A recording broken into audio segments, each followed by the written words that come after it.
Veja no ICL Notícias, segunda edição.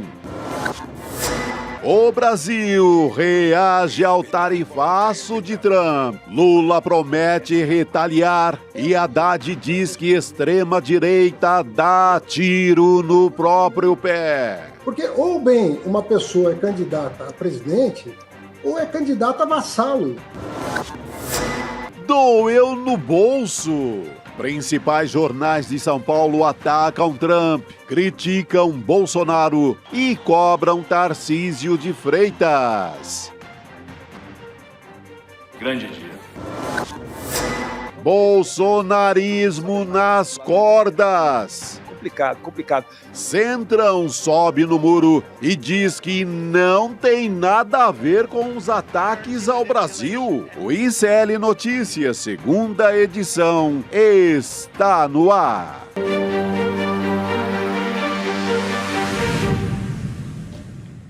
Olá, boa tarde. Seja muito bem-vindo, seja muito bem-vindo. O ICL Notícias, segunda edição, está começando. Estamos ao vivo nos canais do Instituto Conhecimento Liberta, Eduardo Moreira, no canal da Voz Trabalhadora, também no YouTube. Boa tarde para você que nos acompanha pela Pop TV no Rio Grande do Sul e também diretamente de Quixadá pela Web Rádio São João, no Ceará. Já estou aqui com a minha mesa redonda, a minha formação completa, Chico Sá e Juliano Medeiros. Boa tarde para vocês, meninos. Time da quinta completo. Uma quinta histórica, né, Chico Sá? Quinta pra valer, viu? Olha, Então, esse dia 10 de julho já chegou com tudo, né? A gente que está em São Paulo, a gente está voltando quase que de um domingo. Segunda-feira, né? Nessa semana, já com uma virada nessa história que pode ser um ganho para o governo, né? Ah, tem que ser porque foi muito feio o que a extrema-direita do Brasil fez, né? A gente chamava antigamente de quinta coluna, traíra, X9... sabe, canalha, vale qualquer coisa, qualquer adjetivo para essa turma. Os caras vão lá entregar o Brasil e quase que rogar por uma taxa de 50% que vai ferrar com o país.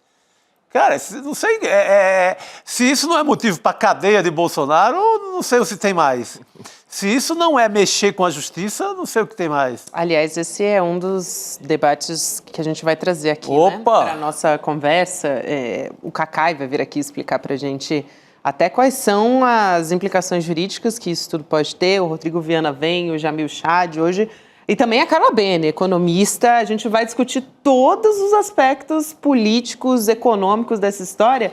E, Juliana, eu queria aproveitar e trazer aqui como é que isso repercutiu nos jornalões. Impressionante, né? Eu posso trazer aqui as manchetes principais que a nossa equipe A gente concorda com o Estado de São Paulo depois de décadas, que né? Coisa, gente, porque, olha, a gente teve essa decisão, claro, a gente está falando desde cedo de como o Donald Trump decidiu taxar em 50% os produtos brasileiros, ainda não é oficial, isso entra em vigor no dia 1º de agosto, se eu não me engano, mas isso já está repercutindo de uma maneira muito forte, inclusive na imprensa brasileira. Olha, na Folha de São Paulo, no Estadão, os editoriais foram bastante fortes, condenando essa atitude do Donald Trump e também do próprio Tarcísio. Primeiro, eu vou trazer aqui a Folha de São Paulo chamando a atitude do Trump de um devaneio autoritário.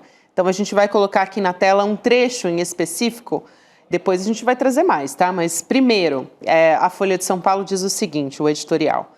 Se seu intento foi impulsionar a direita brasileira, o resultado líquido tenderá a ser negativo. Vai ser difícil ficar do lado de quem patrocina uma agressão estrangeira à soberania e aos empregos brasileiros, pois tarifas adicionais de 50% sobre as exportações teriam efeitos nefastos sobre vários setores da economia nacional. Só para pegar carona aqui, já trago também a postura do Estado de São Paulo falando do Trump como coisa de mafioso, gente. Isso é o mais impressionante, né? Impressionante mesmo. Estadão com essa posição. A turma do editorial do Estadão saiu ali daquele lugar de conservador. Você que escreveu, não, Chico Saco? Tá pesado aquele editorial, hein? É difícil, Nossa. né? O tom, assim, é muito diferente do que a gente está acostumado, né? Vou trazer também... Acho que foi o estagiário. Estagiário comuna do Estadão. O que disse o editorial do Estado de São Paulo? Reforçando, é o Estado de São Paulo que disse isso. Ao exigir que o governo brasileiro atue para interromper as ações contra Jair Bolsonaro, usando para isso a ameaça de retaliações comerciais gravíssimas, Trump imiscui-se de forma ultrajante em assuntos internos do Brasil. Isso quer dizer, gente, meteu o bedelho, tá? Aqui no linguajar popular. É verdade que Trump não tem o menor respeito pelas liturgias e rituais das relações entre Estados. Mas mesmo para seus padrões, a carta endereçada ao governo brasileiro passou de todos os limites. Ou seja, né, gente, chegou no agro e nas indústrias... Não, toque na nossa gente, né? Que vai tocar diretamente. O setor que assim, vai ser atingido pesadamente é o agro.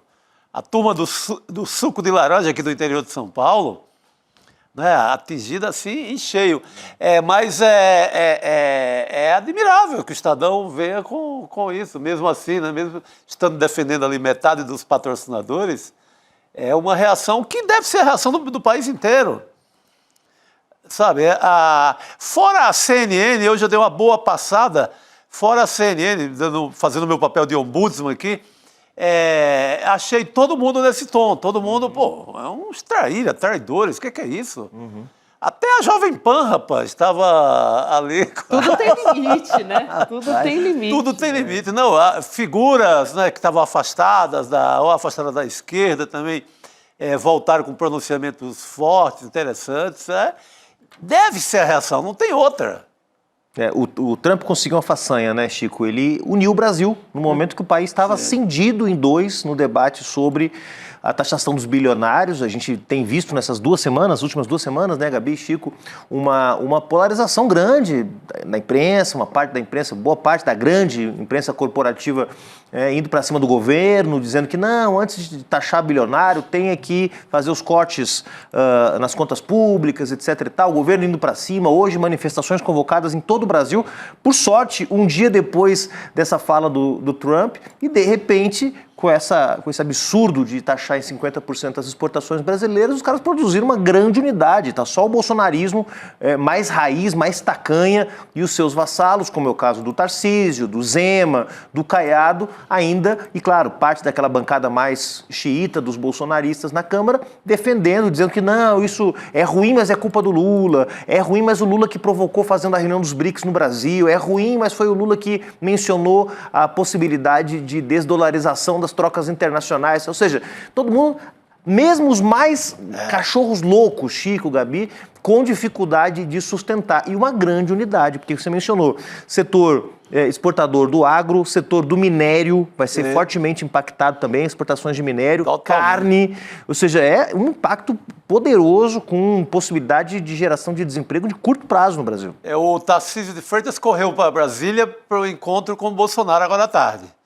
Acho que vão tentar uma nova linha, tentar salvar, porque eu acho que se tem candidatura Tarcísio ou candidatura Eduardo Bolsonaro, a essa altura sofre um baque sem fim, né? Com certeza. O Otávio Guedes mencionou isso na Globo News mais cedo, né? Que talvez ninguém esteja se arrependendo tanto de ter colocado o bonezinho do Trump, um vídeo com o bonezinho do Trump, que parece que foi apagado das redes sociais do Tarcísio. A nossa audiência aqui pode nos contar aqui no chat. Post é porque sentiu, né? Quando apaga post, ou porque separou muito mal, acabou o namoro muito mal, ou porque fez alguma besteira muito grande, viu? Dá pra dizer, né, que foi uma separação, talvez, de um bromance ali, né? Quem sabe. Vamos ver. Nada. Pior que essa gente vai continuar nessa linha. Vai. O Tarcísio está de olho nesse voto mais radical do próprio bolsonarismo. Eu acho que esse voto mais radical fica, tá aí, é difícil você... Eu acho que eles estão caladinhos nesse debate, porque sentiram o golpe, sentiram que foi pesado pro lado deles. Mas é um voto que interessa ao governador de São Paulo e ele vai manter-se nessa linha até o fim. E antes de pegar, desculpa, Gabi, e antes de pegar o voo para Brasília, para apagar o incêndio, porque é disso que se trata, os caras têm monitoramento de rede, eles sabem que estão apanhando, né, mais que Judas. Então, antes de pegar o voo para para Brasília para ir lá apagar o incêndio com o Bolsonaro. O Tarcísio deu uma declaração numa obra do metrô e tava, olha, murchinho, viu, Chico? Tava envergonhado, constrangido, admitiu que as tarifas prejudicavam bastante o estado de São Paulo, disse que o governo tinha que trabalhar para encontrar soluções, que a diplomacia tinha que entrar em campo. Olha, fazia tempo que eu não vi o Tarcísio com a crista tão baixa, porque percebeu que foi um tremendo tiro no pé essa iniciativa do Eduardo Bananinha junto com o Trump de taxar o Brasil. Eu quero só atualizar aqui, Juliano, e acho que vale juntar com o que você acabou de dizer. O Chico Alves, nosso editor do ICL Notícias, ele já avisou que o Tarcísio ele encontrou o Bolsonaro e já deu uma declaração aqui que já está no portal UOL, aqui na capa. Bom estar ao seu lado, presidente. Então, acho que continua ali. Continuou firmes para lascar o Brasil, né? Essa turma vai seguir firme, ferrar a economia brasileira. Mas aí, outro aspecto que a gente quer trazer aqui, de como a imprensa, como os jornalões estão se posicionando, na verdade, a respeito do Tarcísio, é bem importante a gente colocar aqui o que disse a Folha de São Paulo, né? O próprio Tarcísio também, mas a Folha de São Paulo sobre o Tarcísio de Freitas. Por exemplo, no editorial, tem um outro trecho aqui que a Folha condena a postura do Tarcísio, falando o seguinte: chegou a hora de lideranças como o governador Tarcísio de Freitas escolherem de que lado estão. Ou bem Tarcísio defende os exportadores paulistas e a soberania brasileira, ou continua posando de joguete de boné de um agressor estrangeiro e da família Bolsonaro, cujo patriotismo de fancaria se dissolve e se transforma em colaboracionismo diante da perspectiva da cadeia. Bem forte esse editorial, hein? E aí depois o Estadão, para somar aqui. Abre aspas, vestir o boné de Trump hoje significa alinhar-se a um troglodita que pode causar imensos danos à economia brasileira. Caso Trump leve adiante sua ameaça, Tarcísio e outros políticos embevecidos com o presidente americano terão dificuldades para se explicar com os setores produtivos afetados. Então, ali, gente, é bastante importante, né, como a imprensa que estava ali, a gente fala muito sobre isso, né, Chico? Como o Tarcísio é o candidato ideal. Eu acho que segue o Tarcísio como muito candidato deles. Mas tomou uma paulada. O que eles querem é dar uma ajeitada no Tarcísio. Pô, Tarcísio, não faz isso, a gente tá tão ao teu lado, você é um cara tão que pode ser o tal do bolsonarismo moderado, não vai nessa. Fica só até aí que você é o candidato ideal. Eu acho que ainda é o candidato da grande mídia, e a grande mídia sente porque achava que ele era mais jeitoso no trato político, ia conseguir conquistar o voto bolsonarista, mas sem ser tão radical, sem ser tão ideológico, como eles dizem. Mas é impressionante, porque é mais do que um recado, né? É um alerta que a Folha e o Estadão fazem. Beleza, você é o nosso candidato, mas você proteja aqui os interesses da indústria e do agronegócio de São Paulo, porque se você, para poder manter o apoio do Bolsonaro, chancelar esse tipo de agressão, nem nós vamos te defender. Ou seja, venha para a direita de punhos de seda, venha para a direita oligárquica tradicional, se desvincule do bolsonarismo. O alerta é esse, o recado é esse. É muito claro. E o Chico lembrou, a gente sempre lembra aqui no ICL, que na verdade o Tarcísio não tem votos dele. Para quem não é de São Paulo, pode até achar, mas o Tarcísio foi tão bem votado. O Tarcísio é um estrangeiro em São Paulo, pessoal, ele não tem voto dele, ele não tem nada. Ele foi eleito por uma grande coalizão da direita paulistana liderada por Gilberto Kassab. Então, o Tarcísio, fora de São Paulo, se não tiver o apoio do Bolsonaro, ele parte de 5%, de 10%, ou seja, não é um candidato competitivo. Então, ele tem uma contradição, porque ele precisa dos votos do bolsonarismo para poder alavancar a sua candidatura presidencial, especialmente na largada. O bolsonarismo tem hoje, segundo as pesquisas, 15% pelo menos de votos duros consolidados, mas, ao mesmo tempo, essa reação que a gente começa a ver também da direita tradicional, de dizer que, beleza, queremos você, mas você tem que escolher ou é o Bolsonaro ou é a gente. É uma crise dentro da direita. Que a gente sim, o racha na direita. Aí é bom a gente ter também, a gente falou aqui, né, Juliano, o que o Tarcísio já falou, mas ele se posicionou, por exemplo, nas redes sociais, e acho que esse foi o post dele que foi mais duramente criticado, atacado, e aí depois ele teve, quando ele Hoje ele estava ali numa coletiva de imprensa, ele mudou um pouco, ajustou um pouco o tom depois que ele viu que não repercutiu muito bem. Mas só para a gente ter uma ideia de como ele adaptou esse discurso. Primeiro ele foi para o X, essa foi a primeira reação dele, que a gente vai colocar aqui na tela, dizendo o seguinte: Lula colocou sua ideologia acima da economia e esse é o resultado, ou seja, jogando a batata quente no governo Lula. Tiveram tempo para prestigiar ditaduras, defender a censura e agredir o maior investidor direto no Brasil. Outros países buscaram a negociação. Não adianta se esconder atrás do Bolsonaro. A responsabilidade é de quem governa e narrativas não resolverão o problema.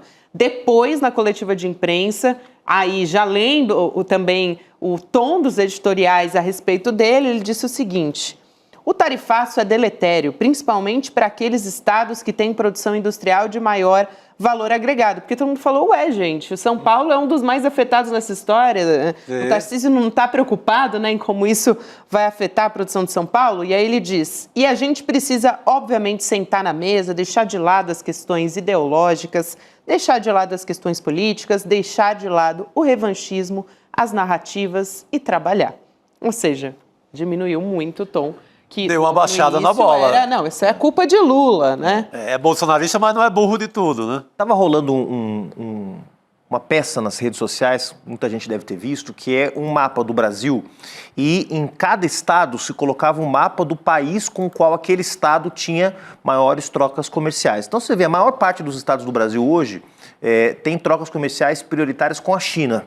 Isso tem a ver, sobretudo, com a produção agroindustrial, né? Aí você tem exceções. Tem o caso, por exemplo, de Pernambuco, que tem como principal parceiro comercial, se eu não me engano, a Malásia, por conta das trocas de frutas, né? Você tem algumas diferenças. Mas aí você tem no meio do país, no mapa de São Paulo, uma bandeira dos Estados Unidos, porque é o principal parceiro comercial do estado de São Paulo. Porque São Paulo é um dos poucos estados do país que tem como principal ponto de exportação e importação os Estados Unidos, e exatamente porque São Paulo também é um estado industrial, portanto, está inserido em certas cadeias produtivas que estados menos industrializados não estão, então impacta sobretudo São Paulo. O cara ter saído para atacar o Lula num contexto desse é um negócio assim de... não é só viralatismo em relação ao Bolsonaro e ao Trump, Chico, é uma traição ao próprio povo de São Paulo. Exatamente. Que vai ser impactado com essa medida. Perfeito. Aí eu quero, só para não deixar de trazer também, a declaração dos Bolsonaro, da família Bolsonaro, que é diretamente ou prejudicada ou beneficiada, dependendo da perspectiva que a gente vai analisar aqui. O que diz o Eduardo Bolsonaro? Ele foi para o X e foi, assim, bastante suco de entreguismo essa publicação do Eduardo Bolsonaro. Ele diz, povo brasileiro, vamos fazer o mundo ouvir a nossa voz. Coloque o seu agradecimento ao presidente Donald Trump. É muito sabujo, vamos né? rumo à Lei Magnitsky.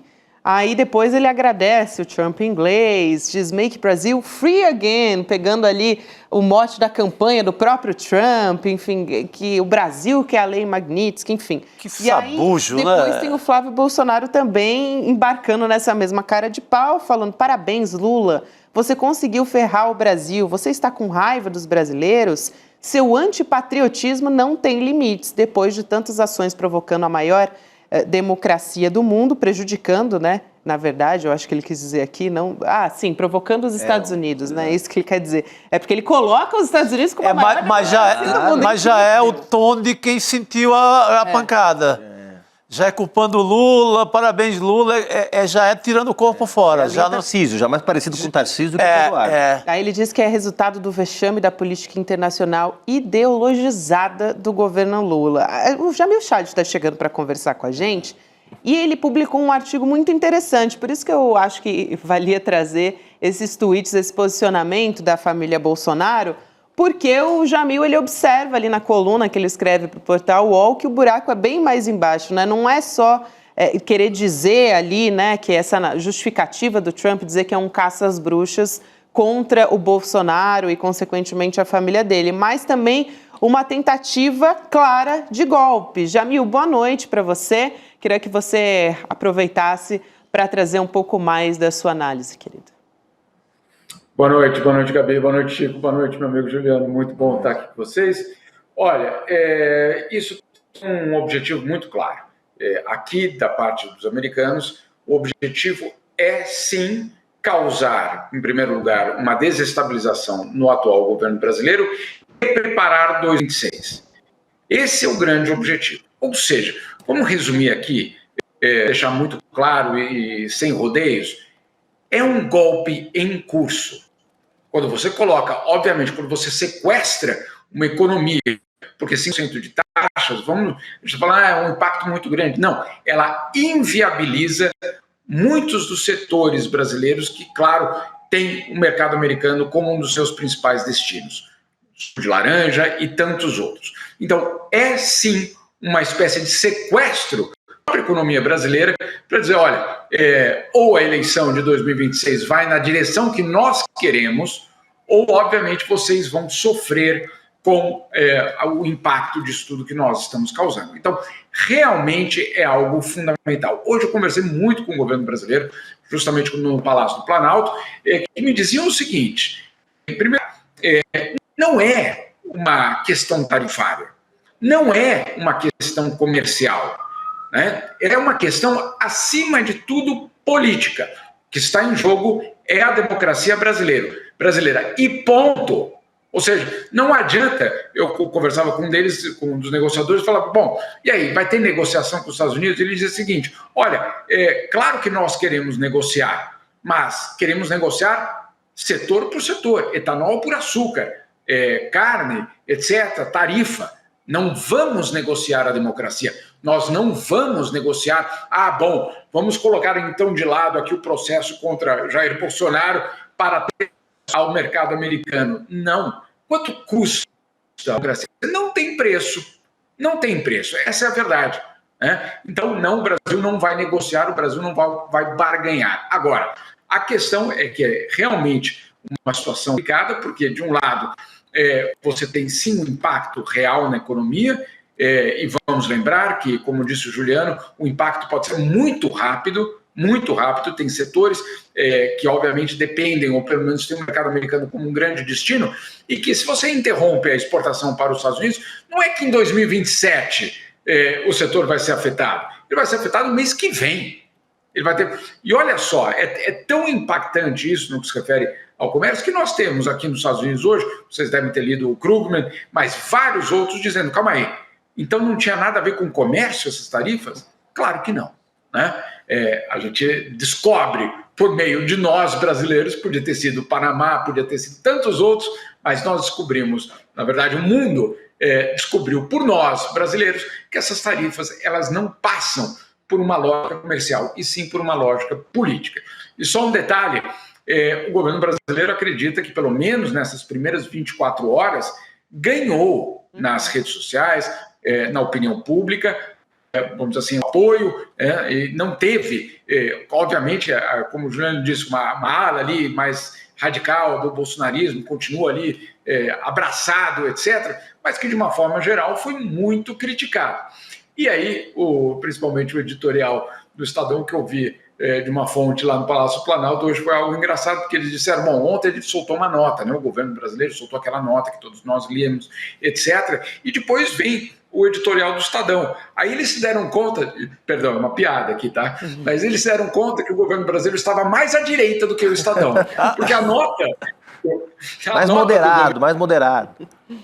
Era mais moderada, era mais diplomática do que o próprio editorial do Estadão. O que significa, e agora não é mais brincadeira, mas o que significa que o governo entendeu que sim, tem uma margem de apoio, uma margem de apoio ao governo brasileiro, ou pelo menos a não ter, basicamente, tarifas de 50% contra os produtos nacionais. Ô Jamil, você citou o governo, né, como é que isso bateu lá dentro. Eu acho interessante que nas redes sociais a gente tem um levantamento no nosso portal do Pedro Barcielo, né, mostrando uma análise de 35 mil comentários em portais de imprensa sobre esse assunto. E aí, só para a gente ter uma ideia do resultado, eu acho que é interessante, vai ao encontro do que você está falando. 78% expressam repúdio à taxação dos produtos brasileiros e a atuação da família Bolsonaro, especialmente o Eduardo Bolsonaro, que foi aquele tweet que a gente leu aqui. E outros 12% expressam apoio à medida de Trump, ou seja, muito menor. E os brasileiros, inclusive, inundaram o Instagram do Trump. Eu acho que ele não estava esperando, né? Ele não tinha ideia de o que é comentário de Brasil. A gente é muito bom nisso. Aí ele teve que fechar os comentários, limitou os comentários do Instagram para não ter uma enchurrada ali de críticas. A rua está começando a encher também, viu? Notícias da Paulista agora, onde vai rolar a manifestação. Diz que está muita gente chegando na Avenida Paulista. Eu vou logo assim que acabar aqui também. Eu também. Muito bom. Jamil, olha, isso é fundamental, só para a gente colocar, porque, claro, nós vimos o que aconteceu no Canadá quando o Donald Trump decidiu que ia invadir o Canadá, ou anexar o Canadá. Claro que no nosso caso não é essa ameaça, mas ela continua sendo do mesmo sentido, ingerência externa em assuntos domésticos. Ou seja, o tema é o mesmo. E no Canadá nós vimos o que aconteceu. Time americano indo jogar no Canadá e sendo absolutamente vaiado, né? O hino nacional americano sendo vaiado, os produtos americanos desaparecendo das prateleiras do supermercado. E o primeiro-ministro, que daí vence a eleição, ele estava basicamente derrotado. Ele vai lá e de repente vence a eleição. Então, né, eventualmente podemos ver isso. Mas, insisto, não é para, apesar disso acontecer, não é um espaço para a gente comemorar. Olha só o que deram de bandeja para... Não é essa a questão, mas esse pode ser um impacto, sem dúvida. Juliano, perdão. Imagina, Jamil, boa tarde, querido. Aliás, a Gabi falou que o Jamil fez um artigo muito interessante. Hoje ele faz artigos interessantes todos os dias. Eu recomendo quem não segue o Jamil nas redes sociais. Todo dia. E em 30 plataformas diferentes. É um negócio impressionante. O cara é quase um pleonasmo. Eu não sei quanto tempo que ele consegue para escrever tanta coisa boa. Querido Jamil, ficou claro hoje, né, que inclusive com o argumento falacioso da carta do Trump de que os Estados Unidos têm déficit comercial com o Brasil, que é uma bobagem. Os Estados Unidos têm 410 bilhões de superávit nos últimos 15 anos com o Brasil. É uma montanha de dinheiro, porque, claro, exporta produtos com mais valor agregado para cá, né? Mas, para além das mentiras, etc. e tal, ficou claro o uso político, como você mencionou, das taxações, né? E não só em relação ao Bolsonaro, mas acho que também em relação ao fato do Brasil ter sediado a reunião dos BRICS, o Lula ter falado em desdolarização e etc.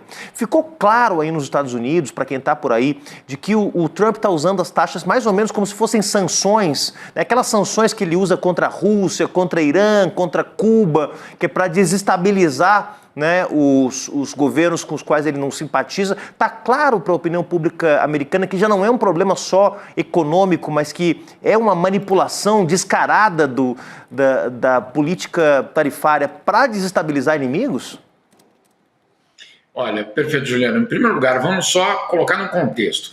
Usar tarifas para esses fins é ilegal. Então, o comércio, as regras internacionais do comércio proíbem você de tomar decisões que não tenham o comércio como principal argumento. Ou seja, você pode colocar uma tarifa se, por exemplo, você chegar à constatação de que aquele país está vendendo produto subsidiado para o teu mercado e destruindo empregos no teu país. Ok, você vai lá e coloca. Você pode colocar uma tarifa ou até barrar o produto se aquele produto está entrando e trazendo uma doença. Você pode fazer isso. E tem uma série de regras sobre como você pode barrar um produto estrangeiro, até mesmo por uma questão de segurança nacional. Agora, em nenhum lugar está colocado que você pode colocar tarifa sobre um outro país se você não gosta daquele outro regime, daquele outro governo, ou da decisão de um judiciário de um outro país. Aí tem um outro nome, sanção. Unilateral, no caso, que não é nem uma sanção aprovada pela ONU, etc. Então, Donald Trump usa o comércio como uma arma, porque ele sabe que ele tem uma arma poderosíssima, que é o mercado americano, o maior mercado consumidor do mundo. Então ele sabe disso e, obviamente, instrumentaliza o comércio para enfraquecer países, governos, etc. Tradicionalmente, o governo americano usou o dólar também como instrumento de poder e agora passa a usar também o comércio. Isso fica muito claro no caso brasileiro, mas reflete, obviamente, uma política de Donald Trump de abandonar, Juliano, qualquer tipo de pudor, de regra internacional, com o regime multilateral do comércio, ele abandona tudo isso em prol do interesse supostamente americano. Aí a gente vai descobrir que não é exatamente o interesse americano, é o interesse da extrema-direita americana. Aí a gente sabe que quem chega no poder, obviamente, define o que é o interesse nacional. Então, é uma coisa muito importante, e a tua pergunta é fundamental, que nós não estamos falando de comércio aqui. Nós estamos falando de política, de sanções e de desestabilização do maior país da América Latina, o que, obviamente, tem um impacto absolutamente regional. Uma desestabilização do Brasil é o que os americanos hoje querem. E você sabe, Gabi, que tem uma pesquisa que foi divulgada esses dias agora, que mostra que o Brasil é o país com mais simpatia, uma pesquisa de opinião, que é o país onde as pessoas têm mais simpatia com os Estados Unidos da América Latina. Olha só que coisa. É porque é uma longa história, né? O que os Estados Unidos investiram aqui no Brasil na política da boa vizinhança, desde a criação do Zé Carioca, para pegar um personagem da história, a trazer diretores de cinema para fazer obras no Brasil. Tem uma longa história, né, dessa política de boa vizinhança. Criou essa imagem mesmo. Pois é, mas agora a gente tem um novo desdobramento. Ah, sim, agora é outra história. Bastante mal. Jamil, obrigada por hoje. É excepcional a gente contar com você, ainda mais num momento como esse, querido. Valeu, bom trabalho por aí. Obrigado, teremos muito trabalho aí pelos próximos 3 anos e meio. É verdade, dá vontade de chorar, né? É verdade. Valeu, Jamil. Dá a impressão desses 5 meses aqui, sinceramente, de governo Trump, parece que são 5 anos, mas enfim. É verdade. A gente está com você, Jamil. A gente está com você segurando sua mão. Você mudou para o lugar certo, Jamil. Aí que estava a notícia. Parabéns. Não soltem a mão, por favor. Jamais, Jamil. Valeu. Juliano Medeiros. Sabe para onde é que eu vou agora, Gabriela? Sabe para onde é que eu vou agora? Sim, eu queria ficar mais tempo. Mas tem uma coisa acontecendo nesse momento. E a todo história mundo tá assistindo o ICL e que acabou o ICL às 7 horas. Vocês têm coisa depois? Eu não posso fazer propaganda para sair do ICL às 7 horas? Não, vamos todos para lá. Vamos para Paulista, gente, que vai ter manifestação hoje. E eu sei que ele não gosta muito de manifestação, portanto vou dar meu lugar a ele. Rodrigo Viana. Eu sempre fui às manifestações. o Juliano dizia mais cedo aqui, antes de começar o programa, que desde acho que da eleição de 22, né, não tinha semanas de tanta atividade. 3 semanas emparedando a direita brasileira, coisa assim, boa. Desde a Revolução Russa.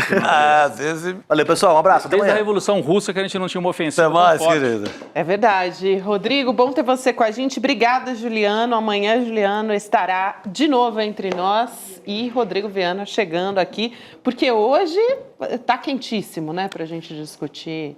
Tá, Gabi, olha, eu já falei disso no programa anterior lá no ICL Urgente, mas eu queria só reafirmar. É um maior ataque à soberania brasileira, a gente tem que colocar em perspectiva histórica. É o maior ataque à soberania brasileira desde aqueles meses que precederam o golpe de 64, quando os Estados Unidos mandaram os Mariners e as tropas para o litoral do Nordeste e avisaram, se o Jango tentar resistir, nós vamos invadir o Brasil. Naquela época eles mandaram os Mariners, agora eles estão mandando as tarifas, mas é uma intervenção tão grave quanto, um ataque tão forte quanto aquele de 64, Chico. Eles mandam embarcações ali, colam ali em Pernambuco, que era o ponto de mais efervescência no Nordeste, onde eles achavam que ia chegar o comunismo, que Pernambuco ia virar a nova Cuba por conta das ligas camponesas, etc. Então, eles encostam lá em Pernambuco e realmente você não tem um ataque igual a... Eu acho que esse é até maior do que 64, viu? 64 era camuflado.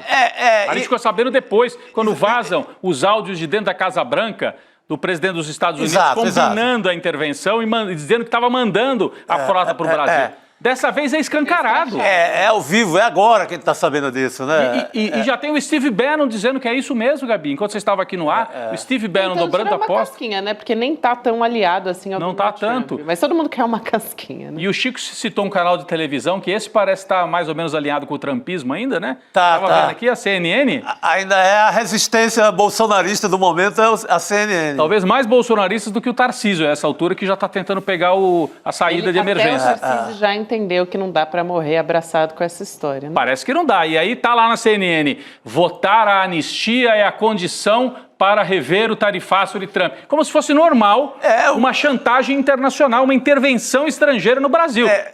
Então a gente vai entregar a democracia, porque vocês estão pedindo, e vamos repetir 64 de alguma forma. Podia mudar a CNN, em vez de CNN Brasil, bota a CNN em inglês de uma vez mesmo. Pelo amor de filial? Deus.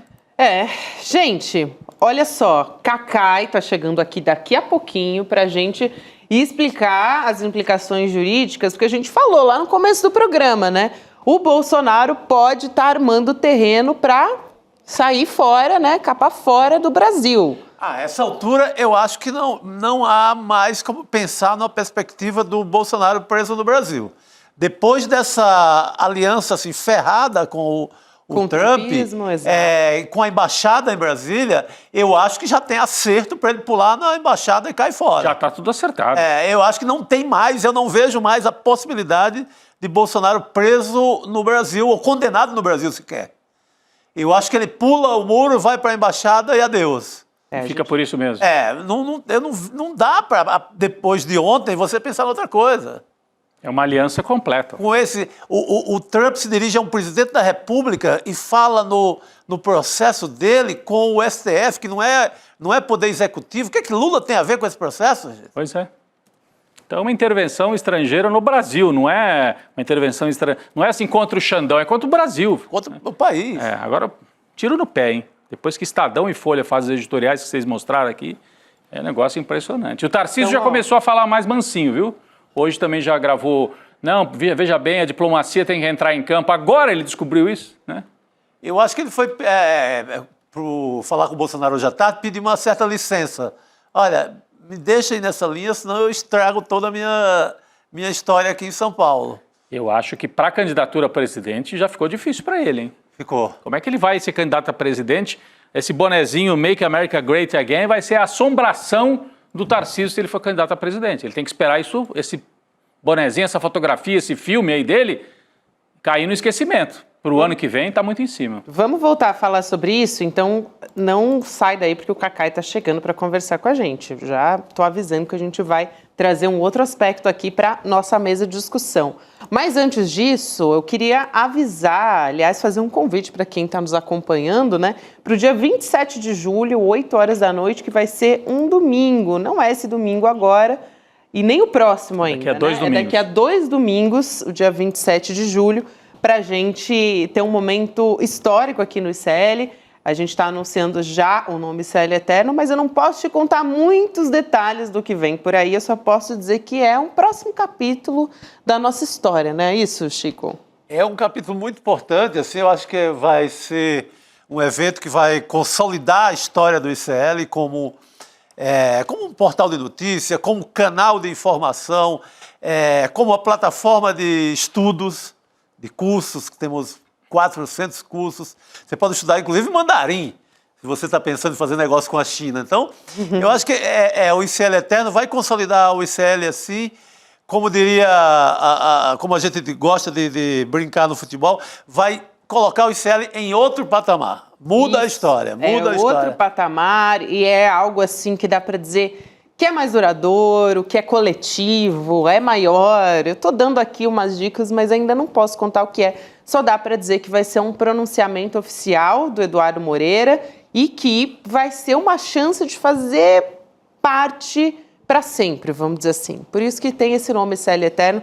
Mas a gente vai te contar em breve mais detalhes sobre isso e você pode se inscrever em icl.com.br/eterno. Faz a sua inscrição, é só deixar o e-mail, né? 2 segundos para poder fazer parte aí e receber os alertas para você não esquecer quando chegar lá no dia 27 de julho. Mas já fica aí o convite, a convocação para você vir com a gente. E vamos seguir falando... Aliás, não, vamos seguir não. A gente tem um vídeo ainda para chamar, para dar algumas pistas aqui do que a gente está falando. Na sequência, a gente volta a falar da taxação do Trump e as implicações disso. Vamos assistir ao vídeo? Vamos lá. Dia 27 de julho, eu vou anunciar para vocês o novo e revolucionário capítulo do ICL. As universidades vão entrar em pânico. As empresas de streaming vão perder o sono. As empresas de educação não vão saber o que fazer. E o povo brasileiro vai celebrar de alegria, porque vem aí o projeto mais revolucionário que já foi apresentado até hoje no campo da educação, jornalismo e entretenimento. Vocês não podem perder esse anúncio. Você e sua família vão poder eternamente fazer parte desse novo ICL. É isso. Então, é isso. Será que alguém conseguiu decifrar aí? Não sei. Não sei. Falou bastante Deixar da área aqui de educação, né? O misterioso. Muita coisa na área da educação. Educação, é isso. Muito bem. Vamos seguir falando sobre Donald Trump? Depois a gente conta mais sobre o ICL eterno. Calma, gente. Sei que tem muita gente curiosa, mas depois a gente conta. Donald Trump impondo essa taxação dos 50% aos produtos brasileiros, né, como uma forma de pressionar o país. E a anistia ao Jair Bolsonaro fez até um posicionamento nas redes sociais dele a respeito disso, defendendo o Bolsonaro, dizendo que é uma caça às bruxas contra ele, enfim.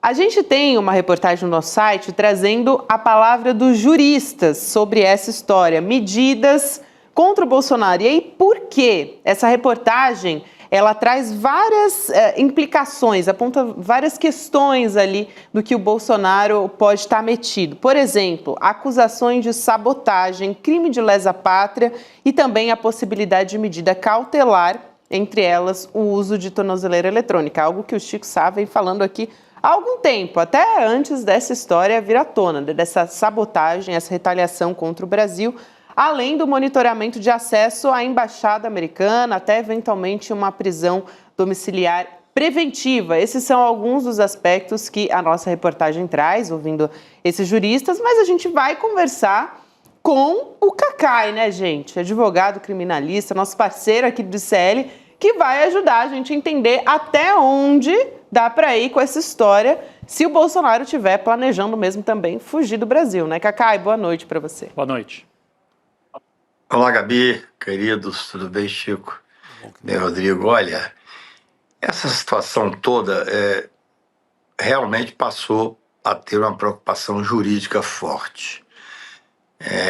O quadro que se montou é um quadro que claramente indica a necessidade de talvez tomar uma atitude mais drástica. Eu sempre, como advogado criminal, sou absolutamente contrário à prisão preventiva, acho que só realmente última medida. O Bolsonaro tem feito uma série de movimentos, eu já falei aqui, inclusive, no meu ponto de vista, para deflagrar uma prisão preventiva, para tentar virar um pouco o jogo. Ele sabe que vai ser condenado, está chegando a hora da condenação, vai ser agora em setembro, como eu disse, desde fevereiro. Só que agora eu acho que passaram de todos os limites. Essa história do Eduardo Bolsonaro lá fora, fazer esse movimento que estava fazendo, já era hora da Câmara ter tomado providência no Conselho de Ética, já era hora da Procuradoria da República ter feito um processo criminal contra ele, porque os crimes que ele faz são crimes já em série. Ele está seguindo o pai, que é um serial killer. Agora nós temos um momento extremamente delicado. Ele está dando um ultimato, um deputado federal, ainda que esteja licenciado, filho do presidente da República, se uniu ao governo americano e está dando um ultimato ao governo brasileiro e ao Supremo Tribunal Federal. É algo completamente inadmissível. Claro, o Poder Judiciário é inerte, já falei isso várias vezes. O Ministério Público é que tem que agir. O que está se definindo, e eu falei inclusive para não sei se essa reportagem específica, eu falei hoje 3 ou 4 lugares sobre isso, o que está se definindo é o que fazer com Jair Bolsonaro. Ele está sabendo que vai ser preso dentro de um mês, no máximo 40 dias. Há um grupo bolsonarista que estava extremamente do lado dele e foi o maior tiro no pé, essa confusão toda que se criou agora. O próprio Tarcísio tem a impressão que essa hora está apavorado com o que está acontecendo, porque o Brasil não aceita ser tratado dessa forma que eles estão tratando. Eu hoje recebi telefonemas das mais diversas pessoas, inclusive até fiz um post meio que brincando, mas é sério, que eu falei com 3 bolsonaristas antigos e fortes, foram meus clientes, senadores da República, ministros e tal, e olha, vamos fazer um trato, a gente não prende o Eduardo Bolsonaro e deixa ele fazer o que está fazendo, Porque ele está fazendo um bem, ao contrário do que se imagina, ele está fazendo um bem ao tensionar dessa forma. Rigorosamente, eu não sei quem foi ouvido na matéria de vocês, mas eu acho que é hora, sim, de imaginar a hipótese de ter ou uma tornozeleira eletrônica com uma proibição de chegar a 300, 500 metros das embaixadas principais, especialmente dos Estados Unidos, ou uma prisão domiciliar. É ruim dizer isso, porque o processo está terminando, você tem uma medida tão drástica, tumultua o processo. Eu até fiz hoje uma observação, um pequeno artigo que fiz, que é muito bom ver a serenidade do ministro Alexandre e a serenidade do doutor Paulo Gonet, porque as provocações são tão e tantas que era motivo, sim, de tomar uma medida drástica e preventiva contra Bolsonaro. Porque está dele, assim, do meu ponto de vista, juridicamente falando, está delineada a hipótese desse cidadão, ex-presidente da República, procurar um asilo político que conseguirá se ele entrar na embaixada americana, e aí tumultuou não só o processo, que aí é o mais grave, tumultuar a política, a gente sabe que ele tumultua, se for preso não, mas ele tumultua de qualquer forma. Agora, tumultuar um processo no Supremo Tribunal Federal, que está prestes a ser decidido, é um assinte à soberania nacional. Fez muito bem o presidente Lula ao se colocar dessa forma, e principalmente, eu vi hoje na imprensa, não sei se é verdade, não falei com ninguém, eu estou em Paris, eu não falei com ninguém, nem do Supremo Tribunal da alta cúpula, nem do Executivo, mas o que eu li é que houve uma conversa, e é correto que tenha havido, para dizer o seguinte: quem fala agora é o Executivo. Quem está sob ataque é o Poder Judiciário Federal, o Supremo Tribunal Federal. Mas o Supremo não pode responder a essa baixaria desse Eduardo Bolsonaro. O que tem que ser feito agora é uma resposta política, porque o jogo todo é político. É uma resposta política do presidente Lula, e ele está dando, mas eu concordo com o Chico, pelo que eu ouvi, há que ter uma preocupação, porque se ele entrar na embaixada americana, ele certamente terá um asilo político, e nós teremos um tumulto, não só no processo, que é um assinte ao Poder Judiciário brasileiro, mas também na política nacional, que será um assinte à soberania nacional.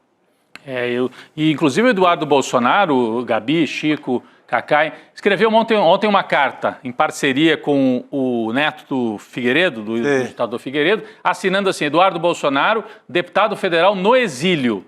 Então, eles vão criando já essa ideia de que o exílio é o exílio. E o Bolsonaro já operou com isso em 2022, quando foi embora do Brasil. Ele disse: eu vou porque alguma coisa ruim poderia acontecer comigo. Sim. Então, ele vai criando a situação, está se preparando realmente para fugir. E fugir não é que nem fizeram outros pela Argentina, etc. No caso dele, até por ser muito conhecido, seria isso, embaixada. Entra na embaixada e não precisa mais, né, não precisa mais ir para a Hungria. A Hungria é a periferia da extrema-direita. Vai direto para a metrópole, que é a Washington, a embaixada americana.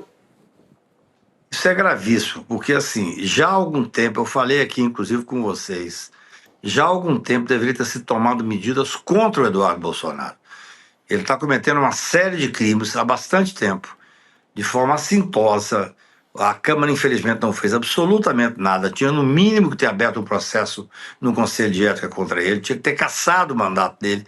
Ele está usando, veja bem, ele está usando o prestígio que tem por ser filho de um ex-presidente e deputado federal para tentar contra a estrutura da democracia brasileira. Lá fora, é uma coisa jamais vista. Só que ele faz isso de forma assintosa, de forma deliberada. Eu penso, viu, Gabi e Chico? Eu penso que eles passaram dos limites. Eles erraram muito. Esse último ato agora, eu hoje falei com alguns senadores, eles estão meio apavorados, porque eles sabem que passaram dos limites.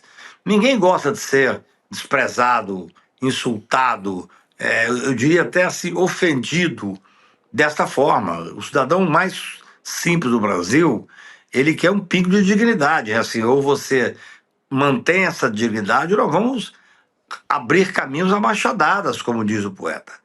Então, no meu ponto de vista, neste momento, o mais importante é não permitir que ele consiga escapar da jurisdição do Supremo Tribunal Federal.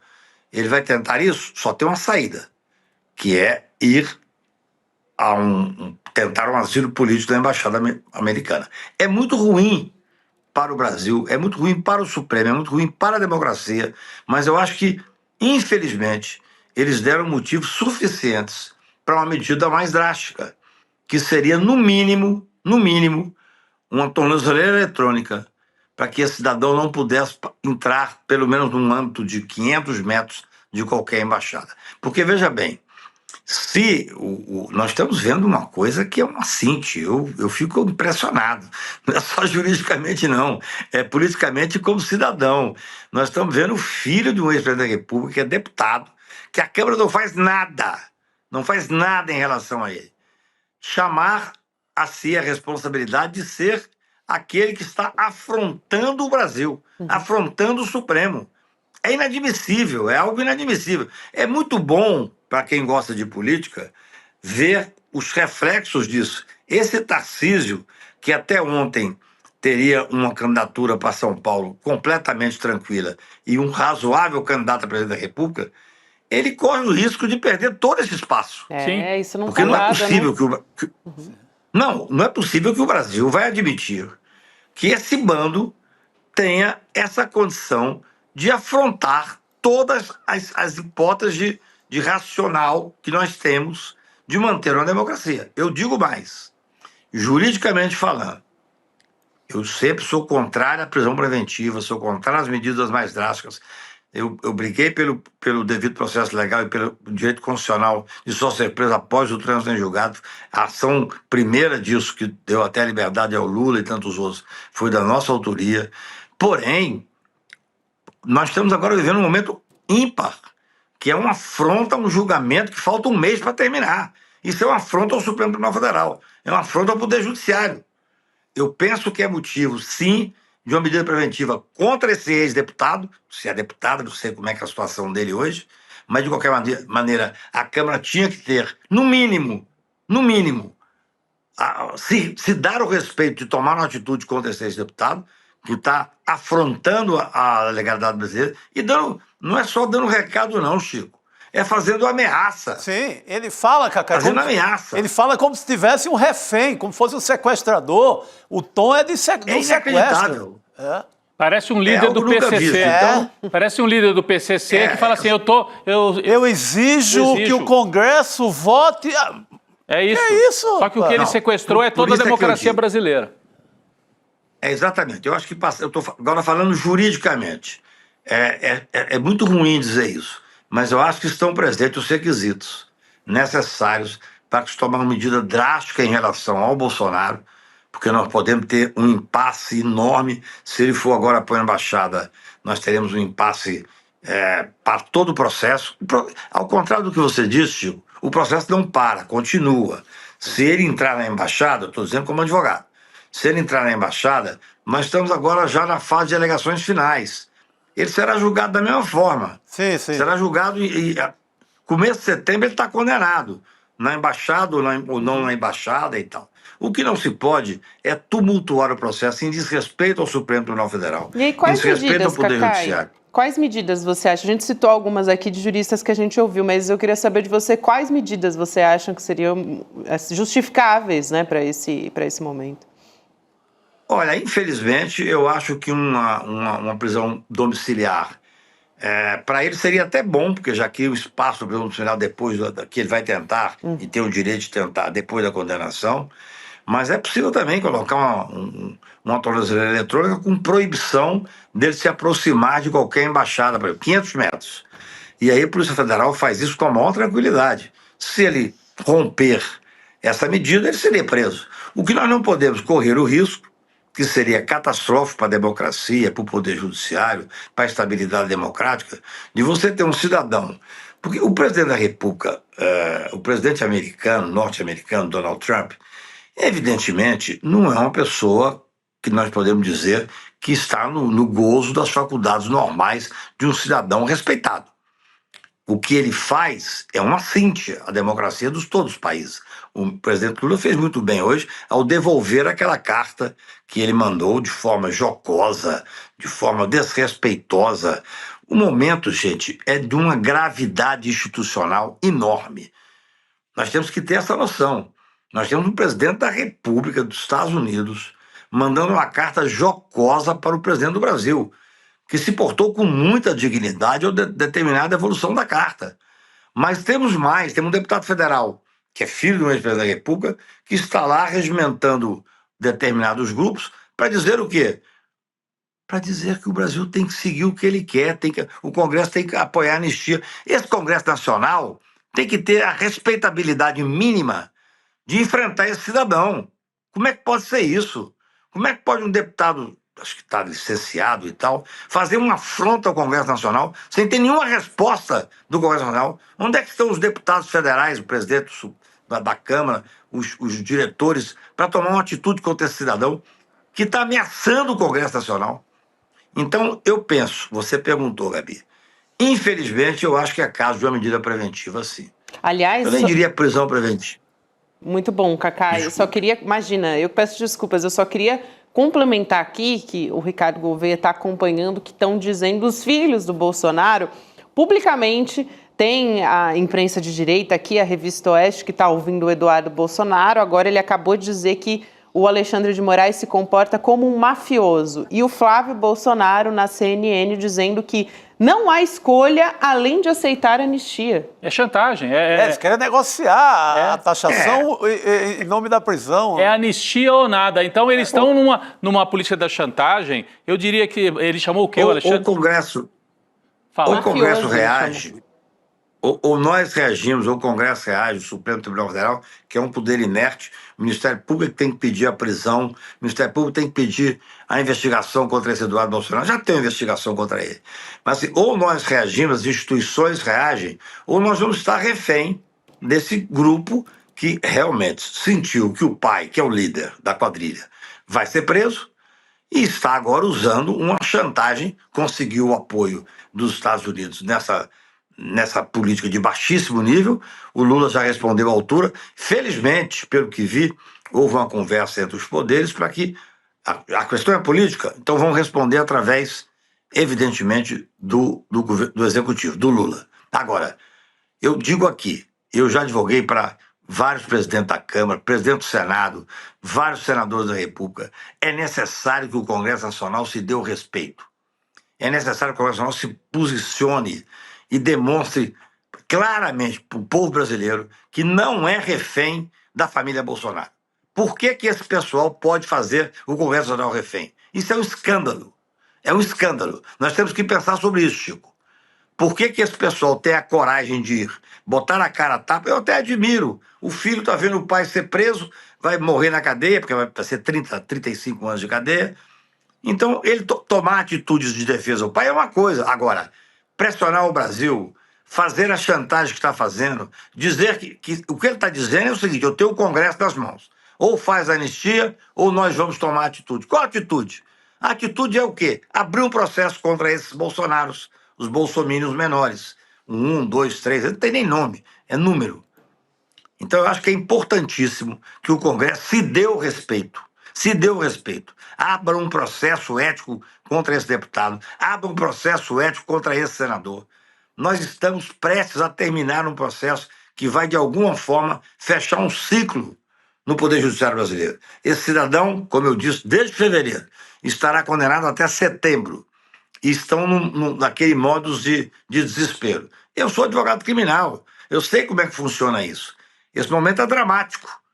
Mas essa dramatização que estão fazendo vai muito além da questão pessoal, familiar. Estão tentando fazer a Câmara e o Senado Federal de refém e o Brasil também de refém. Isso é inadmissível.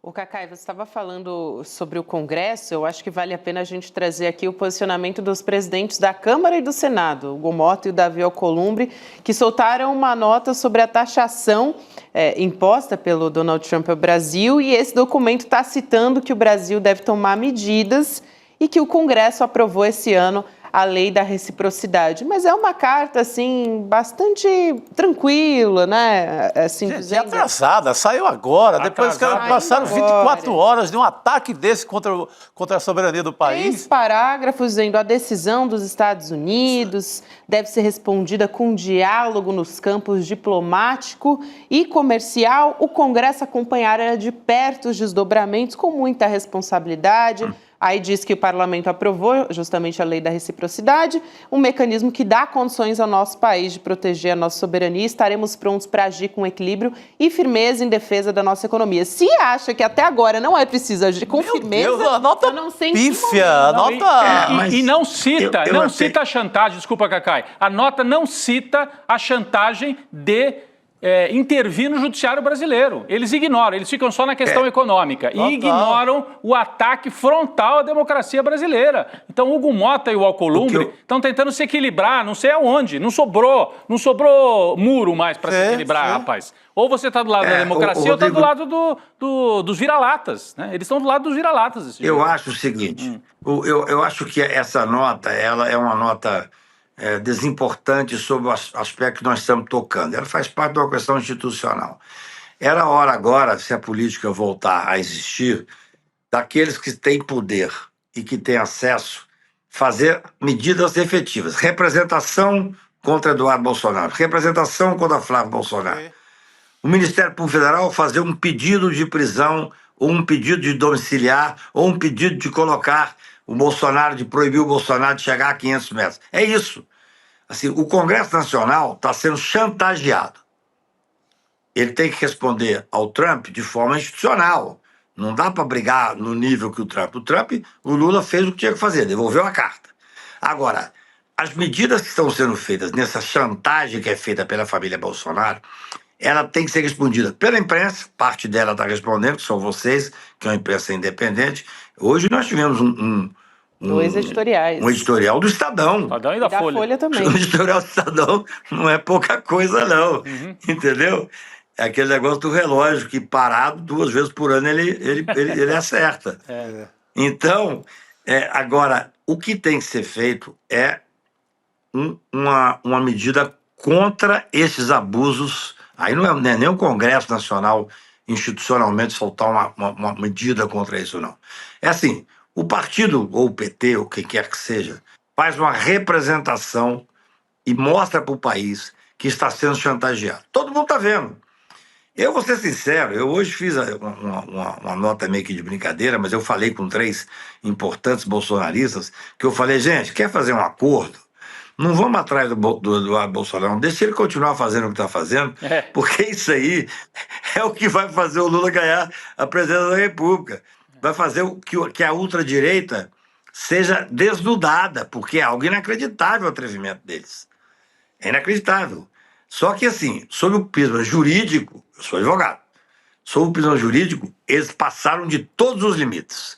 Eles deram ensejo à possibilidade de medidas cautelares, efetivas. Ele não está dizendo, veja só, eu sou contrário, é muito bom que eu diga isso aqui, num programa de tanta credibilidade. Eu sou favorável a uma antiga jurisprudência do Supremo, na época do ministro Pertence, que dizia que fugir era um direito do cidadão. Até então, e eu sempre defendi isso, fugir não deveria ser motivo de prisão preventiva. O Supremo mudou. A jurisprudência do Supremo hoje diz que o cidadão não tem o direito de fugir. Eu acho, Chico, eu sei que as pessoas não entendem muito isso, mas assim, o cidadão que tem uma ordem de prisão e que reputa essa ordem injusta, abusiva, ele teria o direito de fugir, não vejo problema nenhum. Mas não é assim que o Supremo entende. O Supremo hoje, majoritariamente, talvez até por unanimidade, entende que a possibilidade de fuga é motivo de prisão. Se eles estão trabalhando a hipótese de um asilo político para Jair Bolsonaro, eles estão dando um motivo técnico-jurídico para ter uma prisão preventiva, ou uma prisão domiciliar, ou uma tornozeleira eletrônica com impossibilidade de chegar por 500 metros, 1 quilômetro que fosse, especialmente na Embaixada Americana. Tecnicamente, é isso que tem que acontecer. Ou nós vamos tumultuar um processo que está faltando provavelmente 40 dias para terminar. Isso é um assinte ao Poder Judiciário. Muito bom. Muito bom, Cacai. E aqui, só para a gente não deixar de dizer, né, eu falei daqui da carta do Congresso, mas tem também o posicionamento do próprio presidente Lula. Ele deu uma entrevista hoje para a TV Record. A gente fez uma tela aqui até para mostrar um trecho, né? O Lula falando da responsabilidade do Bolsonaro no tarifaço, citando também o processo no Supremo. Então, ele diz o seguinte: o ex-presidente da República deveria assumir a responsabilidade porque ele está concordando com a taxação de Trump ao Brasil. Aliás, foi o filho dele que foi lá fazer a cabeça do Trump, que começa uma carta tentando fazer um julgamento de um processo que está na mão da Suprema Corte. Um julgamento que não é político, não. O que está sendo julgado são os autos do processo. E se os autos disserem que a pessoa errou, ela vai ser condenada. É assim que é o Brasil, é assim que somos nós. Respeito é bom, eu gosto de dar e gosto de receber. Aliás, essa frase final dele é algo que ele já tinha falado quando o Trump fez aquela ameaça durante o BRICS, né? Sim, sim. Ele já disse, olha, o respeito é bom e a gente gosta também, Cacai. Claro, é muito perfeita essa análise. É uma análise, felizmente, o que parece, pelo que eu conversei hoje com algumas pessoas, foi feito um entendimento de que deveria ser respondido politicamente. E é isso mesmo. O Supremo não pode entrar nessa seara. O Supremo, repito, é um poder inerte, só pode reagir quando provocado. E eu acho que há motivo de provocação. Há motivo, sim. Claro, eu hoje mesmo fui chamado por determinadas pessoas, falei, não, vamos fazer uma petição. Não. O Ministério Público Federal é que tem que agir. Há uma tentativa de influenciar no processo, clara tentativa. O Lula está fazendo o que é certo. Está fazendo um jogo político, devolveu a carta, está falando o que tem que falar. Mas tem momentos que, se nós não tomarmos, se nós que eu digo, a estrutura do poder, eu sou advogado, a estrutura do poder judiciário não tomar providência, nós corremos o risco de ver uma interferência que será brutal e extremamente nociva nesse processo que está chegando o fim de um ciclo. Veja bem, o fim desse processo de 8 de janeiro, especialmente do grupo, que é o grupo principal, onde está Bolsonaro, generais e tal, Chico, é o fim de um ciclo importante para nós virarmos a página. Eu quero estar discutindo com você aqui, Gabi, Rodrigo, uma série de outras questões importantes para o país. Rigorosamente ninguém aguenta mais. O que esse pessoal está fazendo? E aí, tecnicamente falando, eles estão vendo que o julgamento, nós estamos hoje em 10 de julho. Dezembro, setembro, estarão todos julgados, condenados, com trânsito julgado na cadeia. O que eles estão fazendo? Tumultuando, fazendo obstrução de justiça. Recentemente nós vimos algo que é espantoso, de pessoas procurando familiares do delator. Quer dizer, o tumulto no processo não pode ser permitido, porque ele atenta contra o Estado Democrático de Direito, especialmente contra o Supremo Tribunal Federal.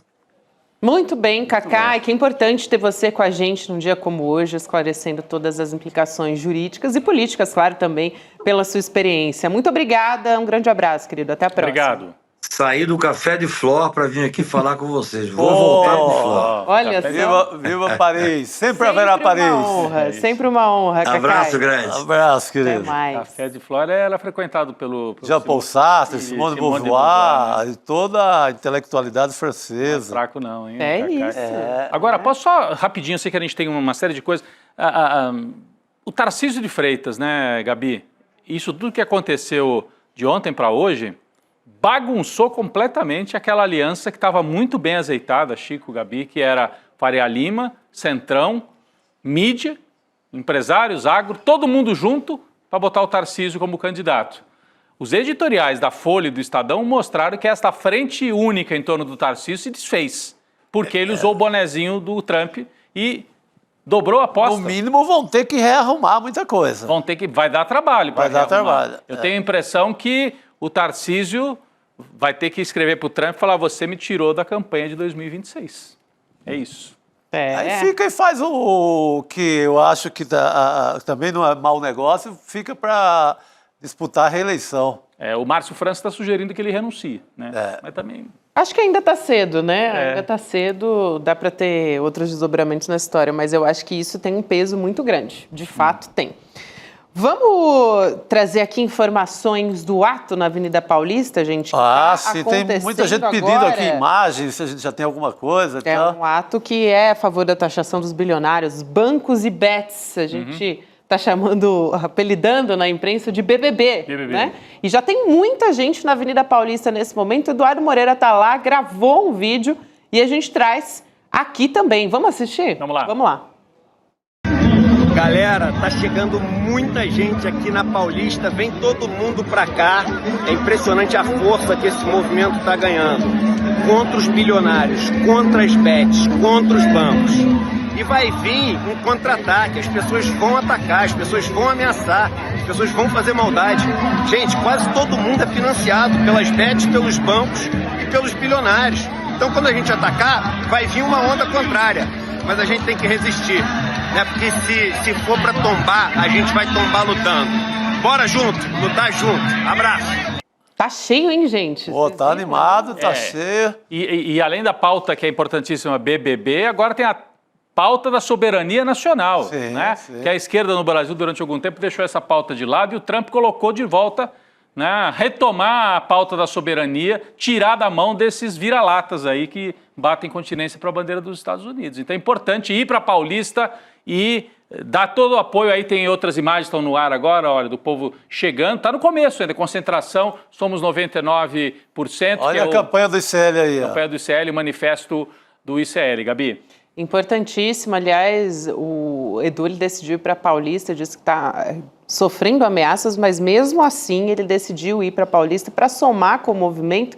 William De Luca está lá também, outros dos nossos, ainda estamos no ar, mas iremos também à Paulista para somar nessa manifestação. Importantíssimo que a gente está vendo, né, desse movimento depois da gente ter aquela puxada de tapete dentro do Congresso Nacional por parte do Centrão e a gente vê essa resposta das ruas. Acho que o maior termômetro que a gente pode ter é como a rua está se comportando. Exatamente. Já tinha uma pauta muito forte, né, que é o fim dessa jornada infernal do 6x1, que não deixa um pai e uma mãe brincar sequer com o filho no final de semana, que já tem que voltar para o trabalho de novo. Já é uma pauta muito forte. A questão da justiça tributária, que é uma pauta fortíssima. Aí está em jogo aquela história da enfermeira, da secretária pagar mais imposto do que o executivo, do que o empresário. Então, outra pauta fortíssima. E se juntou a ela essa questão da soberania nacional. Então, Brizola, de alguma forma, está ali por cima do MASP, olhando para aquela cena toda e gostando do que está sendo levantado por lá. Excelente, Chico. A gente segue conversando por aqui. A gente tem uma convidada para falar dos aspectos, né, como isso pode nos impactar economicamente, que é a Carla Bene, economista. Carla, seja muito bem-vinda aqui ao ICL Notícias, segunda edição. Boa noite, Gabriela, Rodrigo, Chico. Um prazer estar aqui com vocês. Boa noite. Prazer te receber, Carla. A gente acho interessante trazer aqui para a nossa discussão o posicionamento, né, entre as diversas críticas que foram feitas contra o Donald Trump. A gente tem um prêmio Nobel de Economia, o Paul Krugman. Então, a gente traz aqui um trechinho da fala dele alegando que essa medida seria motivo mais do que suficiente para justificar um impeachment do Donald Trump. É forte essa fala dele. Então, abre aspas aqui para o Paul Krugman. Ele diz o seguinte: por que digo que é megalomaníaco? O Brasil tem mais de 200 milhões de habitantes. Veja para onde vão suas exportações. As exportações para os Estados Unidos representam menos de 2% do PIB brasileiro. Trump realmente imagina que pode usar tarifas para intimidar uma nação enorme que nem sequer depende muito do mercado americano a abandonar a democracia? Fecha aspas. Ele vai além, né? Além de trazer aqui o quanto isso representa para a economia brasileira, ele também diz que isso seria implicar, né, a própria democracia, ou seja, se submeter ao que quer os Estados Unidos. Então, para a gente começar a nossa conversa, Carla, eu acho que vale a pena aqui a gente trazer a fala, né, de um prêmio Nobel de Economia que também está longe do que ser considerado de esquerda, né? Enfim, então, uma fala bastante forte. Olha, hoje a gente tem observado, hoje tá um barata voa, né? Porque assim tá todo mundo, diante do barata voa, eu tô numa reflexão nesse exato momento se o Trump não deu um presente para o Brasil. Por várias questões. Temos os rearranjos políticos, que isso daí tem um grande peso, mas também nós temos aqui no fundo um acelerar de processos, tanto para os BRICS quanto para o Mercosul. Então, se a gente parar para pensar e conseguir uma certa distância e um chazinho de camomila para acalmar um pouquinho, eu acho que a gente está no meio até de uma grande oportunidade que o Brasil está acelerado por esse tiro que o Trump deu com esses 50% de elevação da alíquota. No caso do Paul Krugman, né, Carla, ele cita, ele diz que é uma medida maligna, ele usou esse termo, né, maligna e megalomaníaca, porque atingiria apenas, segundo ele, 2% do PIB brasileiro. Mas, por exemplo, para o estado de São Paulo, daqui a pouco a gente vai até trazer quais são os produtos brasileiros que mais sofrem e tal. Estado de São Paulo. Sofre, né? Porque você tem avião da Embraer, que é feito aqui em São José dos Campos, o café, o açúcar, né? Que vende alguma coisa para os Estados Unidos, e acho que são os principais, né? Suco laranja, e do agro do interior. Do agro e tudo. Então, tem impacto, não tem impacto? A visão do Paul Krugman é que é uma chantagem muito verborrágica, talvez com pouca capacidade de impor realmente danos à economia brasileira. Ou não? Ou pode impor danos sérios para a economia brasileira?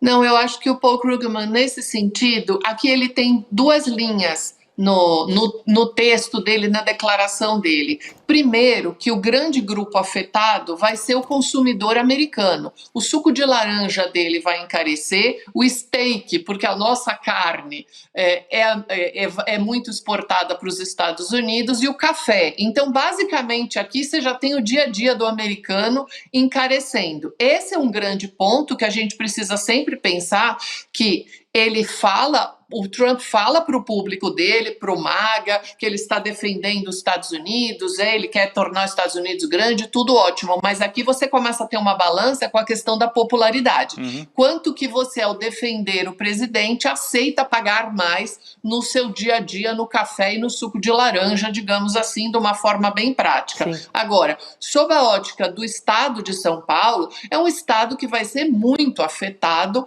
principalmente porque você vai ter o quê? Você já tem queda de ações, você vai ter afetado, você vai ter problema com a Vale, vai ter problema com a Petrobras, mas vai ter problema com a Embraer, que você falou.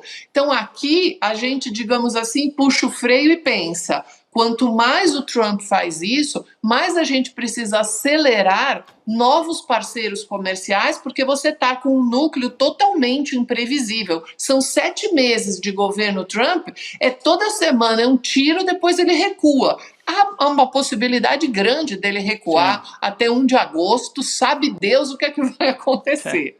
É verdade, ele pode também fez tantas vezes já isso, né, Chico, com a China mesmo, né? Até essa ala bolsonarista mais radical aposta que ele retira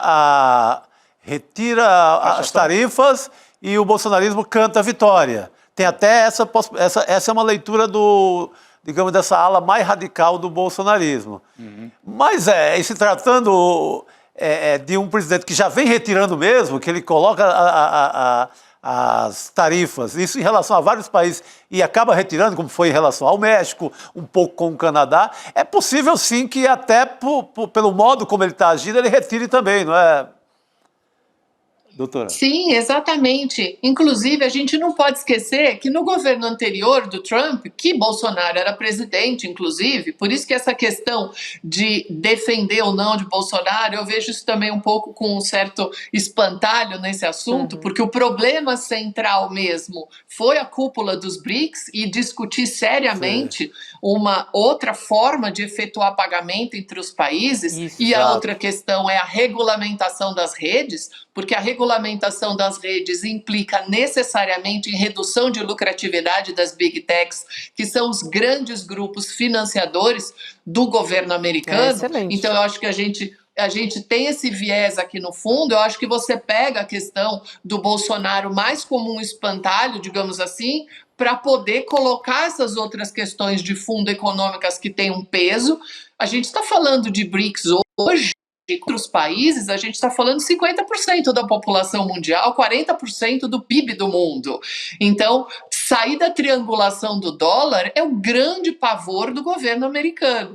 Então, sob essa ótica, eu acho que você conseguiu, digamos assim, dar uma curva, aproveitando essa questão ideológica que é mais próxima do governo Trump, ok, mas a gente precisa pensar nas big techs e precisa pensar no peso dos BRICS. Muito bom, acho que a gente perde às vezes, né? A gente fica focado no espantalho e realmente a discussão que importa essa ali... é a perspectiva, né? É muito bom, né? muito bom isso que a Carla traz aqui. Eu também queria falar um pouco sobre os impactos diretos dessa taxação, Carla, na balança comercial, né? Porque os Estados Unidos são o segundo maior destino das exportações do Brasil, está atrás da China.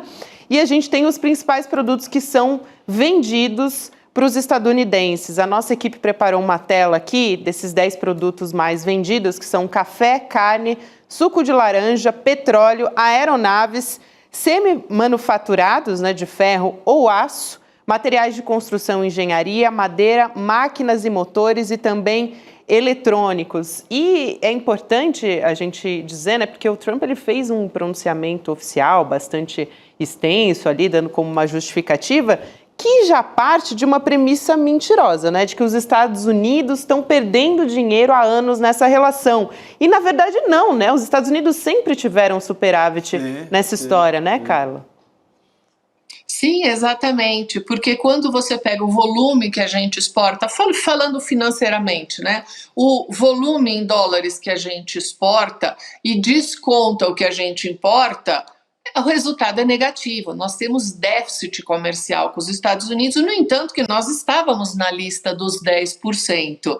Antes da cúpula dos BRICS, digamos assim. Então, nós estávamos lá na lista dos 10% e estava ali, o Brasil estava passando meio batido, digamos assim.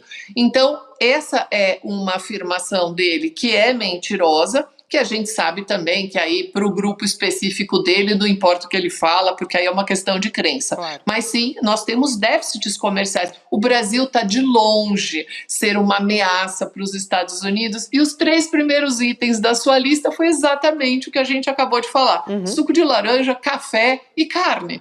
Exato. Agora, na lista, eu acho importante a gente observar que para os Estados Unidos, o Brasil, que teve um processo de desindustrialização muito grande, apesar de vender produtos primários, aí, café, carne e suco, mas ainda vende, no caso dos Estados Unidos, alguns produtos industrializados. A pauta de exportação para os Estados Unidos é uma pauta que inclui alguns produtos industrializados, principalmente aí a aeronave, se bem que a gente vende aeronave, a gente, né, a Embraer, mas o Brasil vende a aeronave também para a Ásia, para países da Ásia, mas manufaturados de ferro ou aço, placas de aço, né, que o Brasil produz largamente, material de construção, máquinas e motores, eletrônicos, tudo isso está na pauta de exportação. É um mercado importante para o Brasil, né, também. Que gerou uma preocupação quando o Trump lá no início estava falando da taxação do aço. Exatamente, né? E aí a professora falou dos rearranjos políticos. Olha, o Lula já criou uma sala de emergência com lideranças da indústria e do agronegócio. Certo. Então, essa indústria e o agronegócio que estavam se deslocando para essa candidatura do Tarcísio, começam a ver, vamos conversar com o Tarcísio que põe o bonezinho de maneira irresponsável, ou vamos falar com quem tenta defender o interesse efetivo, né? Não interessa se é de esquerda, centro-esquerda, o que é. O interesse efetivo de quem está produzindo. Então, esse rearranjo é na política, é no discurso, é nas redes sociais, mas é também nos grandes arranjos aí da economia, não é isso, Carla?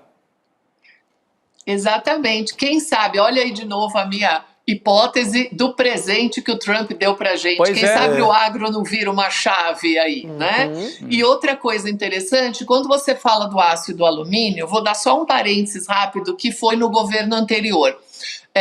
o Trump taxou o aço e alumínio no governo anterior dele, não durou um ano, ele teve que retirar a tarifa porque os eletrodomésticos subiram muito, chama efeito máquina de lavar, foi exatamente isso que aconteceu lá no governo anterior dele.